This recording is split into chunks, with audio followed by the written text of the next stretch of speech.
नमस्कार. श्री स्वामी समर्थ. कथा ज्येष्ठा गौरीची. पुरातन काळातील कथा आहे. एका नगरामध्ये एक नरहरी नावाचा ब्राह्मण राहत होता. तो खूप गरीब होता. तो दारोदारी भिक्षा मागत असे. मिळणाऱ्या भिक्षेतून त्याचा उदरनिर्वाह चालत असे. तो देवाची मनोभावे पूजा करत असे. कष्ट करायला तर तो कधीही मागे पुढे पाहत नसे.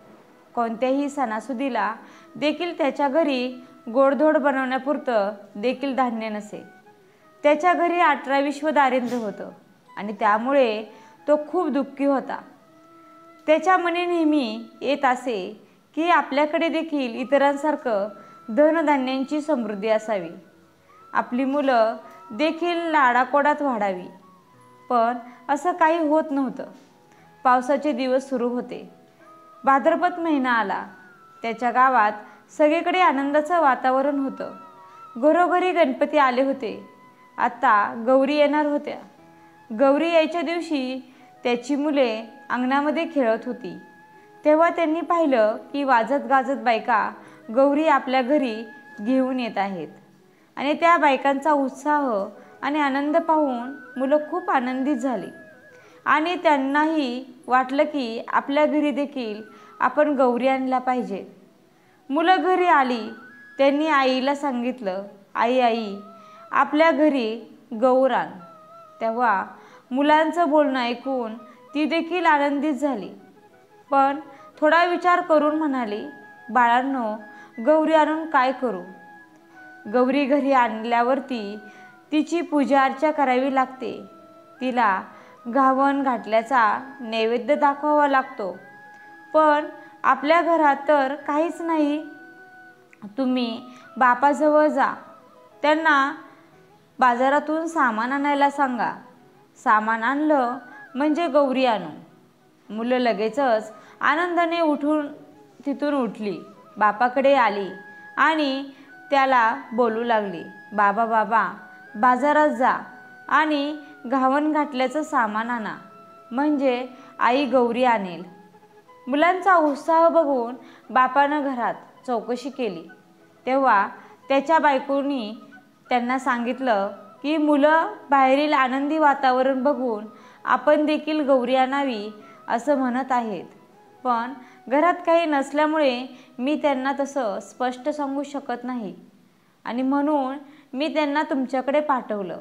आणि ते ऐकून तो बिचारा ब्राह्मण मनात खूप दुःखी झाला. तो विचार करू लागला, सोन्यासारखी मुलं आहेत, पण त्यांचा हट्ट पुरवण्याकरता माझ्याकडे पैसे नाहीत. गरिबीपुढे काही उपाय नाही. मागायला जावं तर मिळत नाही आणि मुलांचे दुःख बघवत नाही. त्यापेक्षा मरण बरं. असा विचार करून तो उठला. देवाची प्रार्थना करू लागला. आता जीव द्यावा म्हणून निश्चय करून तो तळ्याजवळ जायला निघाला. अर्ध्यावर वाटेवर गेला. इतक्यातच संध्याकाळ झाली. तेव्हा त्याला एक म्हातारी सवाशीण भेटली. तिनं त्याची चाहूल ऐकली. तिने त्याची विचारपूस केली. तेव्हा त्या ब्राह्मणानं सर्व हकीकत सांगितली. म्हातारीनं त्याचं समाधान केलं. त्याला समजावून सांगितलं. त्याला आता म्हातारीची गोष्ट पटल्या आणि नंतर त्यानं तिची चौकशी केली. तेव्हा तिने सांगितले की ती देखील एकटीच राहते. जिथे सहारा भेटेल तिथे एकटीच राहते आणि पुढे जाते. त्या ब्राह्मणाला तिची दया आली. त्याने म्हातारीला घरी आणलं. त्यावेळी बाहेर अंधार पडू लागला होता. तो जेव्हा दारात पोहोचला तेव्हा बायको दिवा लावत होती. आपल्या नवऱ्यासोबत एका म्हाताऱ्या आजीला पाहून तिने विचारले, या पाहुण्या कोण बाई आहेत? आणल्यात. तेव्हा नवऱ्यानं आजी म्हणून सांगितलं. तिने आजीला आदराने घरात घेतलं आणि पाणी दिलं. त्यानंतर आजीला काहीतरी खायला द्यावं म्हणून ती आत गेली आणि अंबिला करता थोड्याफार कण्या आहेत का ते पाहू लागले. आणि काय आश्चर्य, ज्यात मुठभर कणी मिळणं मुश्किल होतं ते मडकं पूर्ण कण्यांनी भरलेलं तिला दिसलं. तिला खूप नवल वाटलं आणि ही गोष्ट आनंदाने तिने आपल्या नवऱ्याला सांगितली. त्याला पण खूप आनंद झाला. तिने त्याची भरपूर पेच केली. सगळ्यांनी आज पोटभर पेच खाल्ली आणि त्यानंतर सगळेजण आनंदाने झोपी गेले. सकाळ झाली तेव्हा म्हातारीनं ब्राह्मणाला हाक मारली, लेका, मला न्हाऊ घालायला सांग. घावन घातलं कर, नाही म्हणू नको. आणि लगेच ब्राह्मण तसाच उठला. तो घरात गेला आणि बायकोला हाक मारली, आजीबाईला न्हाऊ घाल. आपण उठून भिक्षेला गेला. त्या दिवशी त्याला तर भिक्षा पुष्कळ मिळाली. खूप सारा गूळ मिळाला. त्याने सगळं सामान आणलं. त्याच्या बायकोला देखील खूप आनंद झाला. बायकोनं सर्व स्वयंपाक केला. आजीला जेवायला दिलं. मुलं बाळंसुद्धा पोटभर जेवली आणि त्यानंतर म्हातारीनं ब्राह्मणाला हाक मारली, उद्या जेवायला खीर कर. आणि असं सांगितलं तेव्हा ब्राह्मण म्हणाला, आजी, माझ्याकडे काही म्हशी नाहीत, पैसाही नाही, तर दूध कोठून आणू आणि खीर कशी बनवू? तशी म्हातारी म्हणाली, तू काही काळजी करू नको. आता उठ आणि जितक्या गाई म्हशी पाहिजे असतील तितके खुंट पूर आणि तितक्यांना दावी बांध. संध्याकाळी गोरज मुहूर्तावर गाई म्हशींची नावे घेऊन हाका मार, म्हणजे त्या येतील, तुझा गोटा भरेल आणि त्यांचं दूध काढ. ब्राह्मणाला आश्चर्य वाटलं, पण त्याने तसं केलं. संध्याकाळी गाई म्हशींना हाका मारल्या तर तशा जितके खुंट बांधले होते तितक्या गाई म्हशी धावत आल्या. ब्राह्मणाचा गोटा गाई म्हशींनी भरून गेला. ब्राह्मण, नवरा, बायकोला आणि मुलांना खूप आनंद झाला. ब्राह्मणाने त्याचं दूध काढलं. दुसऱ्या दिवशी खीर केली. संध्याकाळ झाली तशी म्हातारी म्हणाली, लेका, मला आता पोस्ती कर. तेव्हा ब्राह्मण म्हणाला, आजी, तुमच्या कृपेने मला आज सगळं प्राप्त झालं. आता तुम्हाला पोस्ती कशी करू?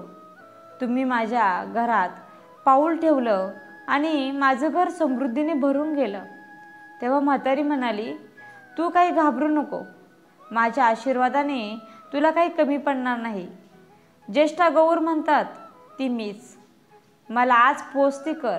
तेव्हा ब्राह्मण म्हणाला, हे दिलेलं असंच वाढावं असा काही उपाय सांग. तेव्हा गौरीने सांगितलं, तुला येताना वाळू देईल ती साऱ्या घरभर टाक. हंड्यावर टाक, मडक्यावर टाक, पेटीत टाक, गोट्यात टाक. असं केलंस ना म्हणजे कधी कमी होणार नाही. आणि ब्राह्मणानं बरं म्हटलं. तिची पूजा केली. गौरी प्रसन्न झाली. तिने आपलं व्रत सांगितलं. भाद्रपद महिन्यात तळ्याच्या पाळी जावं. 2 खडे घरी आणावे. ऊन पाण्यानं धुवावे. ज्येष्ठा गौर व कनिष्ठ गौर म्हणून त्यांची स्थापना करावी. त्यांची पूजा करावी. दुसऱ्या दिवशी घावन गोड, तिसऱ्या दिवशी खीरपोळीचा नैवेद्य दाखवावा. सवाष्णीची ओटी भरावी. त्यांना जेवू घालावं. संध्याकाळी हळदी कुंकू वाहून बोळवण करावी, म्हणजे त्याला अक्षय सुख मिळेल. आणि म्हणजेच त्याला अक्षय सुख मिळेल, सतत संपत्ती मिळेल. आणि ही 6 उत्तराची कहाणी 5 उत्तरी, देवाच्या दारी, गाईच्या गोटी, पिंपळाच्या पारी, सुफळ संपूर्ण. धन्यवाद. व्हिडिओ कसा वाटला? व्हिडिओला लाईक, शेअर आणि सबस्क्राईब करायला विसरू नका.